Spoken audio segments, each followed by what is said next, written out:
बिंदु जिसको लेकर के जो आगे आप लोग क्या करने वाले हैं, इसकी जानकारी हम आपसे चाहेंगे। देखिए, कल जो हम लोगों ने आपस में बातचीत की है, तो आशा संयुक्त संघर्ष मंच के जरिए 12 जुलाई से अनिश्चितकालीन हड़ताल चल रही है।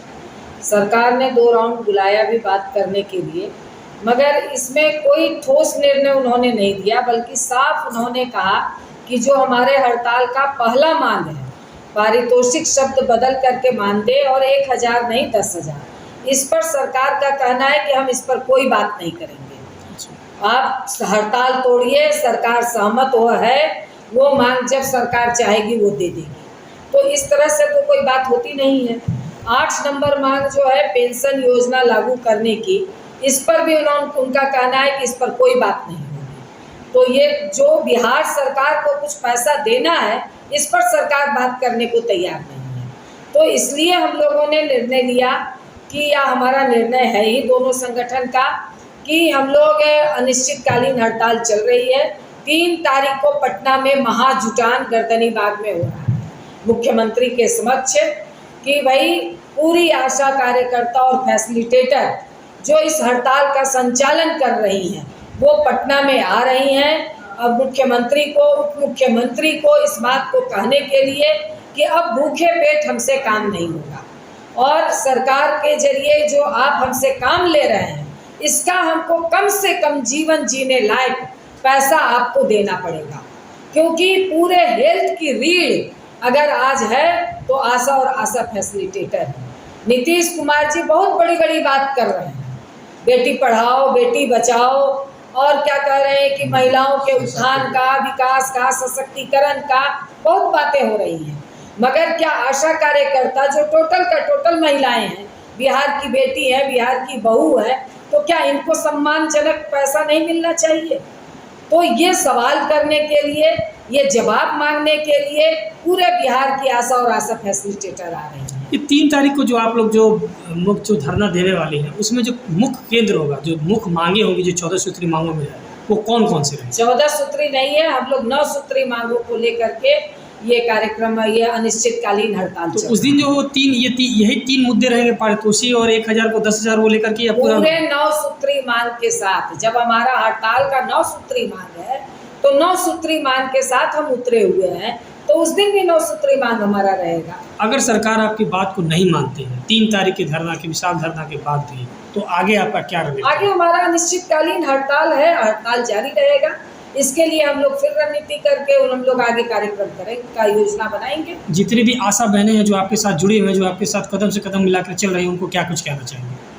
हम लोग आशा बहनें बहुत मजबूत हैं, बहुत बुलंदी के साथ इस हड़ताल को चला रही हैं, क्योंकि सरकार ने दमन का रुख अख्तियार कर लिया था, या कर लिया है एक तरह से। वो कहिए चैन मुक्ति का लेटर निकाल दिया है, वो केस करने का लेटर निकाल दिया, वो यहाँ तक लेटर निकाला कि जो प्रभारी केस नहीं करेंगे उसके ऊपर केस करेंगे।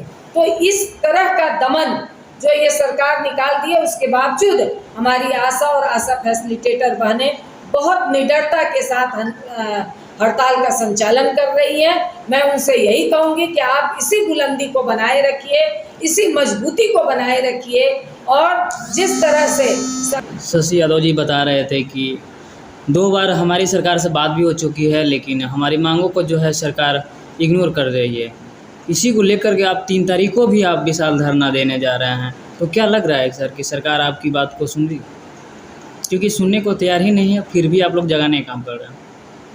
सरकार को हमारी बातों को सुनना ही पड़ेगा, क्योंकि बिहार में आशा के प्रयास, जो बच्चा मृत्यु दर है, तो 2020 में 1000 बच्चों पर मरने वाले की संख्या 27 थी, जबकि राष्ट्रीय स्तर पर 1000 के बच्चों में मरने वाले की संख्या 28 थी। साथ ही साथ कोरोना काल के बाद जो 10 राज्यों ने अपनी आर्थिक प्रगति की है, उस 10 राज्यों में बिहार का 3रा स्थान है। चाहे संस्थागत प्रसव हो, टीकाकरण हो, सारे कार्यक्रम हो, इसकी सफलता आशा के कारण हुई है। और आम जनता भी इस बात को जानती है कि आशा के कारण जिन अस्पतालों में पहले मरीज नहीं थे, उस अस्पतालों में मरीजों को देख रेख करने के लिए, लंबी लाइन को कतार में लगवाने के लिए गार्ड और पुलिस को बुलाना पड़ा है सरकार। इसलिए हमको पूरा भरोसा है कि सरकार को जनमत के दबाव में और हमारी हड़ताल की ऊंचाई के कारण हमारी मांग को मानना ही पड़ेगा। रह गया सवाल सरकार के द्वारा जो दमनकारी रवैया अख्तियार किया जा रहा है जी, तो जिस तरीके से हमारे माननीय उप मुख्यमंत्री स्वास्थ्य मंत्री कहते हैं कि हमको इनकम टैक्स, सीबीआई और ईडी से डर नहीं है, उस तरीके से हमको और हमारे आशा कार्यकर्ताओं को भी एफआईआर और पुलिस से डर नहीं है।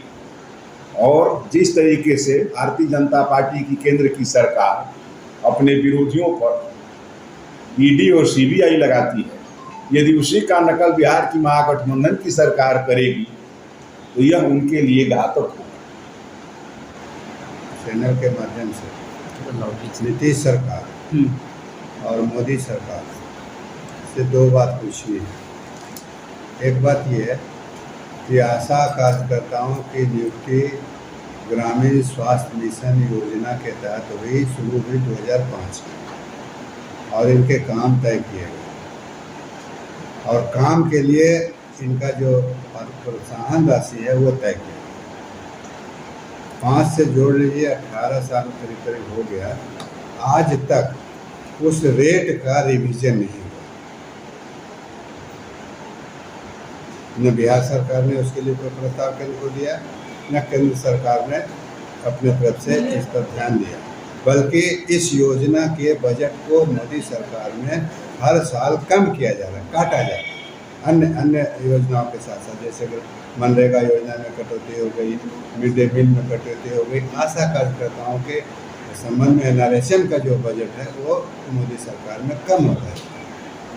तो हम ये कहना चाहते हैं नीतीश जी को और मोदी जी को कि ये कहाँ का इंसाफ है। विधायक, मंत्री, पार्लियामेंट के मेंबरान अपना वेतन साल में 2 बार बढ़ा लेते हैं, है ना, चुपचाप, किसी को पता भी नहीं चलता, पता चलता अखबार में जब छपता है तब। और हम लोग मांग करते आ रहे हैं कि इस दर को रिवाइज किया।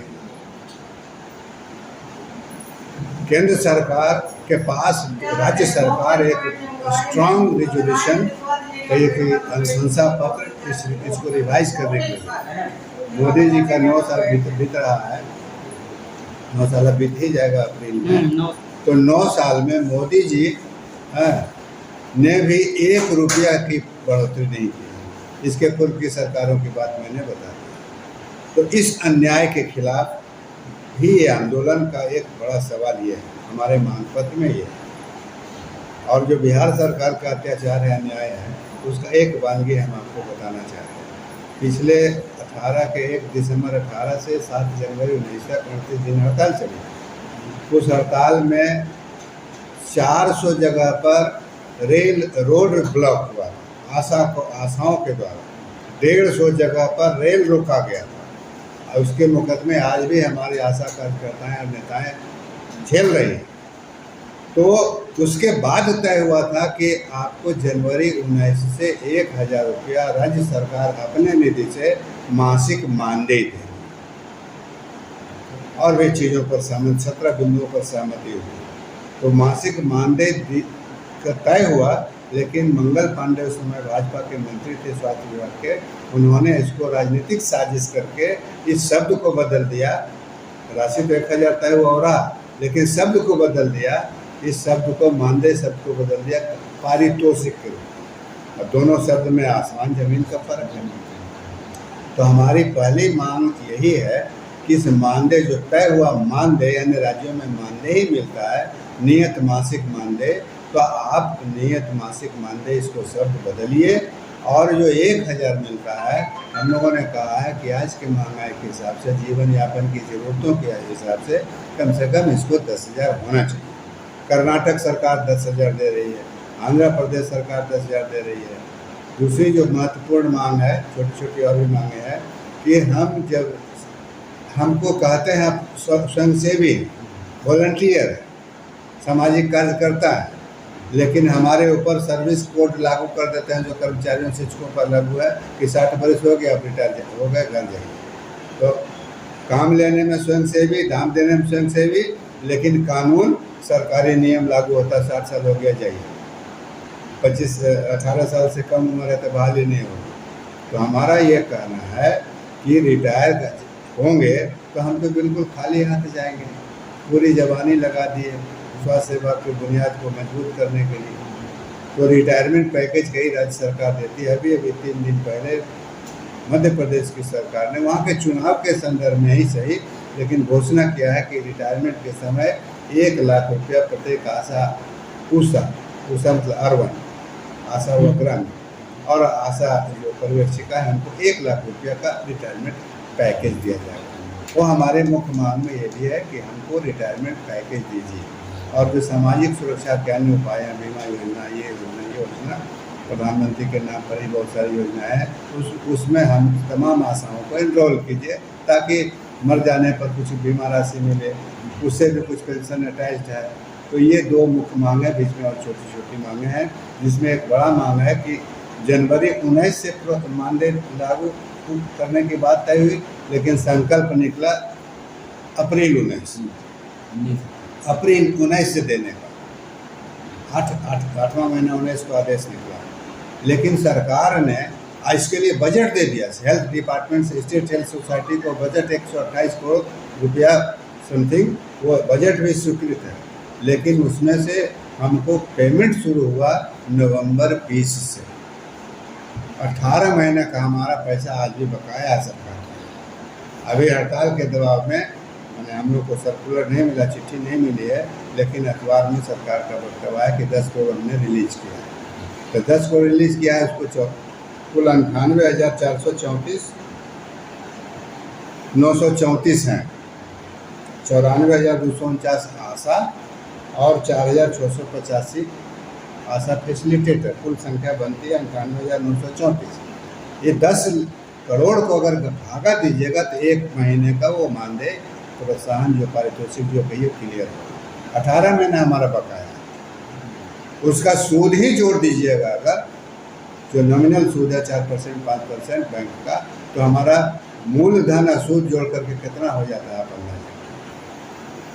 और इस सुशासन की सरकार चल रही है। महागठबंधन के घोषणा पत्र में कि हमारी सरकार बनेगी तो तमाम मानदेय को हम दोगुना करेंगे, अस्थायी भी करेंगे, पेंशन भी देंगे। शिक्षकों के बारे में घोषणा है कि हम उनको सरकारी कर्मचारी का दर्जा देंगे। क्या ट्रीटमेंट हो रहा देख लीजिए।